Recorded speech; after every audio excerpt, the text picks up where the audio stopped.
Muli tayo nagbabalik para sa isa sa mga pinaka-inaabangan na phone every year. Ito ay ang Poco F6 Pro. Try natin to. So every year naglalabas ang Poco ng kanilang F-series phone at every year naman so far naghatid sila ng mga napakatitinding phone na madalas binabansagang flagship killer.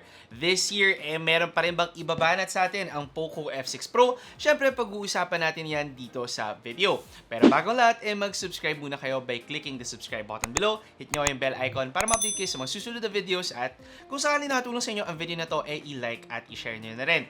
Sa ngayon, simulan natin by unboxing the Poco F6 Pro. Looking at the box, typical pa rin naman na Poco packaging tayo, black na cover, tapos yellow yung loob niya, and then meron tayong mga yellow na text dito sa labas. Pag tinanggal nyo yung kanyang cover, makikita nyo yung contents, nandyan yung compartment na naglalaman ng kanyang SIM ejector tool, mga documents, and this time, an opaque jelly case. After this, ang Poco F6 Pro na unit covered in protective plastic na nakalagay ang mga highlights ng phone na to, and then ang kanyang charger at saka charging cable. Wala nang ibang content ang box na to, so take note na lang. Same with other phones naman na na-release ngayong 2024, especially at this price range, kayo na ang dapat mag-provide ng inyong earphones. Other than that, wala na namang dapat i-take note masyado. Moving on, dito na tayo sa Poco F6 Pro. And looking at the design, comparing to its predecessor, meron tayong big change na hindi rin masyado. To explain, comparing kasi to the Poco F5 Pro, ang kanyang camera setup merong vertical na rectangle dito sa upper left side sa likuran ng inyong phone. However, for the Poco F6 Pro, horizontal na yung rectangle, very similar to the Poco X6 Pro. So masabi kong iba nga yung design niya from last year, pero similar with other Poco phones na na-release ngayon 2024. For the back design itself, dito tayo pinaka talaga nag-iba. Comparing kasi to the previous Poco releases, masabi kong ito yung pinakakakaibang back design kung saan yung texture niya gumagamit na siya ng powder finish na sobrang kinis lang talaga, hindi mo iisipin na powder finish siya at first. And then, may pagka-onting glittery din yung pagka-powder finish niya. So, nakakatuwa lang nakaka-mesmerize lang siyang tingnan. On top of that pa, may pagka-slate design yung mismong color niya. So, it adds texture and depth pagdating doon sa likod ng iyong phone. In contrast pa ito sa kanyang camera setup na very glossy enough talaga para makapagsalamin ka. So, nakakatuwa yung gantong mixture ng mga contrast at texture sa Poco F6 Pro. Pagdating pa sa kanyang mga camera lens, meron silang mga golden rim to add an accent naman para sa Poco F6 Pro. For the white version, black lang talaga to. Medyo mas nagustuhan ko yung gantong touch for the black color. Dito ngayon sa shape ng inyong phone, for the backside, meron tayong slight na curve dito sa edges niya. And then dito naman sa front side, completely flat yan. And for the sides of your phone, flat din yan. Tapos yung mga curves nandito lang sa kanyang corners. Ngayon dito naman sa sides niya, gumagamit siya ng powder finish at mas matte or opaque talaga yung color nito. Different mula sa kanyang very shiny or shimmering na backside. Dito sa sides niya, sa right side, makikita nyo ang kanyang lock button, volume buttons. Nandito sa baba, ang kanyang speaker grills, ang kanyang charging port, and then finally, ang SIM card tray. For the SIM card, meron siyang dalawang SIM card slots at hindi expandable ang kanyang memory dahil walang memory card slot ang Poco F6 Pro. Wala din tayong audio jack na kukuha, so in case na plano nyo gumamit ng earphones, either wireless to or dapat yung may USB-C na dulo. Gumagamit ng Corning Gorilla Glass 5 ang Poco F6 Pro dito sa kanyang harapan. For the backside naman, glass pa rin yan pero hindi declared kung ano yung ginamit nila. And then dito sa sides, gumagamit na siya ng aluminum frame compared to last year's plastic frame. This year din, naka-IP54 rating na siya. So masabi natin na slightly mas durable ang Poco F6 Pro compared to its predecessor. Slightly mas compact or mas maliit yung kanyang dimensions. So meron tayong mga slight changes when it comes to design, form factor, and durability compared to the predecessor. Nagustuhan nyo ba yung design changes na ginawa ng Poco sa Poco F6 Pro? So malaman, curious ako, i-comment nyo below kung okay ba sa inyo yung mga gantong design. Medyo nauso nga this year yung may pagka-organic touch sa design ng mga phone. For the display naman, gumagamit pa rin tayo ng 6.67-inch na AMOLED display. Most ng specs niya similar pa rin to last year's F5 Pro. Tapos meron siyang wet touch display para magamit nyo sa beach or kapag bagong ligo kayo. Stereo speakers pa rin naman ang Poco F6 Pro at very enjoyable kapag nanonood kayo. Clear yung sounds, maganda yung sound quality even in higher volumes. However, kapansin-pansin lang na hindi siya ganun kalakas for a phone at this price point. So take note na lang if sakaling gagamitin nyo sa labas kung saan maraming background noise ang phone na to. For the brightness naman ng screen, lumalagpas tayo ng 1000 nits, so confident naman na magagamit nyo ang Poco F6 Pro kahit under direct sunlight. Sa battery, with a 5000 mAh battery, mas bumaba siya compared to last year, and testing, masasabi kong below average ang ating Poco F6 Pro. After gaming on this phone, from 100%, bumaba ng 62% ang kanyang battery with max brightness, max volume at saka max setting sa Mobile Legends. So pagdating sa battery performance, masabi kong nagfa-fall nga siya sa below average or around average level ang Poco F6 Pro, considering naman na mataas ang specs at saka performance na nabibigay ng phone na to. If sakaling naman na maubusan kayo ng battery with the 120 watt smart charging, hindi rin kayo mahihirapan kasi na fully charge ko ang Poco F6 Pro in under 14 minutes lamang. In-advertise ng Poco na dapat 19 minutes lang pero hindi ko nakuha yun. Siguro dapat naka-battery saving mode yung phone nyo para ma-achieve yung 19 minutes. Nonetheless, impressive pa rin yung 100% in under 40 minutes. Ang maganda pa dito dahil nga smart charging may iwasan pa natin yung pag-overcharge sa ating mga phone at saka para mas ma-maintain natin yung kanyang battery health. Next naman ang camera ng Poco F6 Pro. Meron tayong 50 megapixel main camera, 8 megapixel ultra-wide lens, tapos a 2 megapixel macro lens.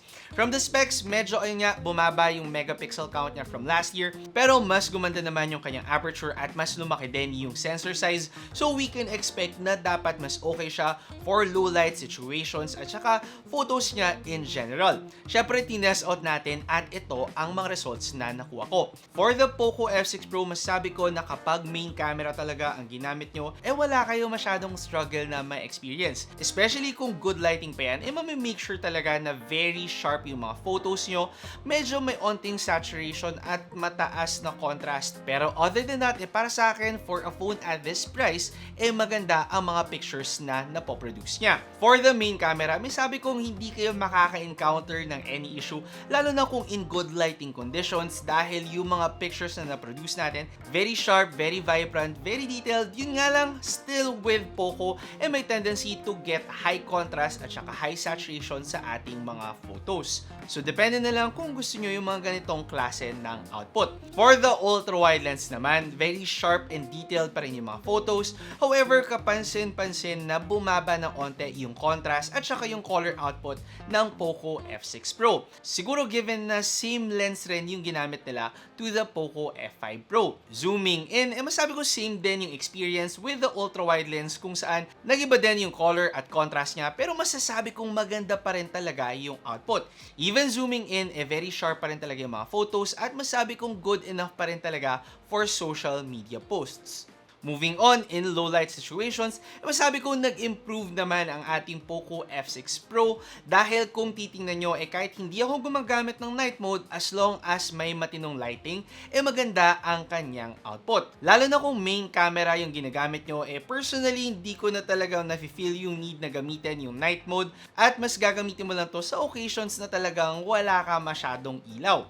If ever na gagamitin nyo yung ultra-wide lens, take note lang na nababawasan yung color at saka yung contrast, lalo na kapag ginamit nyo yung night mode. So, as long as may matino kayong light source, I do suggest na medyo iwas-iwas tayo sa paggamit ng night mode. Para sa akin, medyo software issue to. So, hopefully, maayos to ng Poco in the next updates to come. For the selfies naman, kung mahilig kayo mag-selfie, nakakatuwa pa rin yung pag-filter ng mga Android phones this year kung saan very natural siyang tingnan. Hindi naman overly done compared to phones before. Nawawala yung pores pero hindi ka naman mukhang computerized. Do take note lang din na medyo mataas yung contrast at may pinkish hue yung mga photos natin minsan and may tendency siyang mag-blur. So iwas-iwasan lang din natin yung panginginig at saka pag-take ng selfies against the light using the front-facing camera. With video naman, maganda yung stabilization, color, sharpness ng Poco F6 Pro. So kung mahilig kayo mag-take ng videos, masabi kong isang magandang option para sa inyo ang Poco F6 Pro ngayong 2024. Overall, for the camera performance of the Poco F6 Pro, masasabi kong maganda ang performance niya with some compromises, especially considering the price of this phone. Dahil nasa around 30,000 peso price range tayo, syempre mas makilatis tayo, lalo na't ang dami marami lang talagang nagsilabasa na phone na may magandang camera performance this year. So yung mga gantong small compromises, napapansin ko na din with the Poco F6 Pro. Hindi ba maganda yung camera niya? Para sa akin, maganda pa rin. Very sharp, maganda yung vibrance. However, ayun nga, with the high contrast na kadalasan ko napapansin with Poco phones, magkakaroon tayo syempre ng varying opinion sa camera performance ng phone na to. Nagustuhan nyo ba yung camera niyo? Comment nyo below kasi na-curious din ako kung yung ganito ba okay pa sa inyo ngayong 2024. For now, commercial muna tayo. I got the viral Emma Sleep mattress to complete my bed setup. Let's see if deserve nga ba niya ang hype. With the 4 layers of different foams and 1 layer of pocket springs, hence the hybrid name, Emma Sleep Diamond Hybrid Mattress offers comfortable sleep throughout the night. Feeling na din lustre ako kapag natutulog. With the help of the Diamond Degree cooling technology, it helps disperse your body heat, keeping it cool during your sleep. Aside from comfort, well-insulated yung kama with a graphite layer so bawas alinsangan lalo. I felt cool and dry the entire night. Tululaway talaga yung sarap ng tulog ko. Starting at 20,525 for the Diamond Hybrid mattress, Emma Sleep offers a lot for its price. Di naman siya super mura pero sulit kasi yung bayad mo with all the features. They also offer more affordable versions, so make sure to check out their website. Kapag ninyo nagustuhan, pwede nyo siyang ibalik after 100 nights, pero very unlikely talaga to kasi ganda ng kama na to. Meron pa siyang 10-year warranty and then free shipping nationwide. So bumili na kayo sa website niya, pero syempre before kayo bumili, use my code to get an additional 10% off. Diba? Mas lalo pang sulit yung Emma Sleep mattress nyo. Yan ang masasabi ko para sa Emma Sleep Diamond Hybrid Mattress. Deserve niya naman yung hype niya. Ako si Alvin. Ingat! So, ayun na nga yung commercial natin for Emma Sleep. Thank you so much, Emma Sleep, for sponsoring this video. Hindi na nga lang tayo pang tech, pang lifestyle items na rin. Anyway, moving on tayo, which is dun sa pinaka-market talaga ng Poco F6 Pro or mga Poco phones, which is sa kanyang chipset performance. Ang Poco F6 Pro ay gumagamit ng Snapdragon 8 Gen 2 na chipset for this unit and meron siyang 12GB of RAM and then 256GB of storage. And then, syempre, tinest out natin at binenchmark ang phone na to. For the benchmarks, mas mataas ng around 20% yung result na nakuha natin from different tests. So masasabi naman natin na meron tayong improvement pagdating sa chipset performance. Gaming on this phone, talaga nga naman makukuha mo yung mga napakatataas ng settings at mag-game ka lang na smoothly sa iyong Poco F6 Pro. Even for a game like Genshin Impact, definitely kaya mo maglagay sa medium settings yan na hindi mo kadalasang nakuha for phones at this price. Definitely still the fastest phone at its price range. At kung naghahanap ka ng isang flagship phone na nasa flagship level ang chipset performance nang hindi umaabot sa flagship price na yun, mga 40,000-50,000, definitely check out the Poco F6 Pro. Given pa na naglaro ako ng around 5 hours on this phone nang hindi naman ako naka-encounter ng thermal throttle sa Mobile Legends, masabi ko nag-improve naman ang kanyang thermal management pero notable pa rin na uminit yung likod ng phone na to. I do suggest na gamitin nyo lang ng 2 to 3 hours for gaming ang Poco F6 Pro para mas ma-preserve nyo pa talaga ang lifespan ng inyong unit. Ngayon sa lahat ng mga sinabi ko, dito naman tayo syempre sa presyo ng Poco F6 Pro. At this point, most likely, inisip na ng iba sa inyo, medyo konti lang yung upgrades na nakuha natin this year. Considering na yung screen niya, yung speakers niya, the same pa rin naman. Pero ang punchline sa lahat ng to, yung price ng Poco. Starting at 26,999 pesos para sa 12 plus 256 na memory capacity niya. Tapos meron tayong 28,999 pesos at pinakamahal at 32,999 pesos for the 1TB version naman.